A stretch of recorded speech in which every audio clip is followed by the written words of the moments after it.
अध्याय 20 कथाभाग। दीपकाने गुरुला विचारले की अष्टसिद्धी हात जोडून उभ्या असताना राजाला ब्राह्मणाची गाय नेण्याचे कारण तरी कोणते? गुरु म्हणाला की शापामुळे असे घडले. शापाने बुद्धिभ्रष्ट होते. शापाचा परिणाम देवादिकांना सुद्धा चुकविता येत नाही. एकदा अर्जुन सैन्यासह फिरत फिरत जमदाग्नीच्या आश्रमापाशी आला.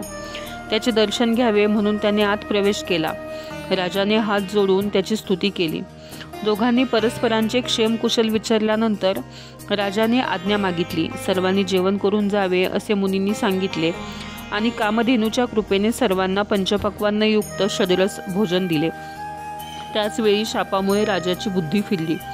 त्याने विचारले की आयत्या वेळी जेवणाची व्यवस्था कशी झाली. तेव्हा मुनींनी त्याला कामधेनू दाखवली. ती पाहताच राजाच्या मनात लोभ उत्पन्न झाला. त्याने ती गायच मागितली. मुनींनी त्याला समजावण्याचा आटोकाट प्रयत्न करून शेवटी नकार दिला. राजाने काही न ऐकता भरपूर धन ठेवून दिले व ती गाय बळजबरीने घेऊन चालला. त्यावेळी भार्गवराम समिधा आणण्यासाठी वनात गेला होता. शाप देण्याचे सामर्थ्य अंगी असूनही जमदाग्नी शांत राहिले. वनातून परत आल्यावर रामाला घडलेली गोष्ट जेव्हा कळली तेव्हा तो रागाने बोलला की हा राजा उन्मत्त झाला आहे.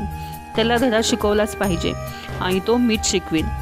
याचे दैव बलवत्तर होते म्हणूनच माझा पिता शाप न देता शांत राहिला, पण मी मात्र गप्प बसणार नाही.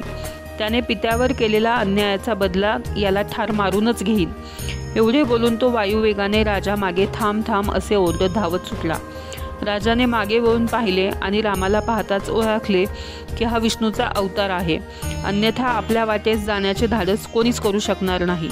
असो, मी गोब्राह्मणांचा प्रतिपाळ करणारा असूनही ब्राह्मणाचीच गाय पळवली हे अंतकाळ जवळ आल्याचे लक्षण आहे. ब्राह्मणवीराच्या हातून मरण्याचा दुर्मिळ योग आज आला आहे.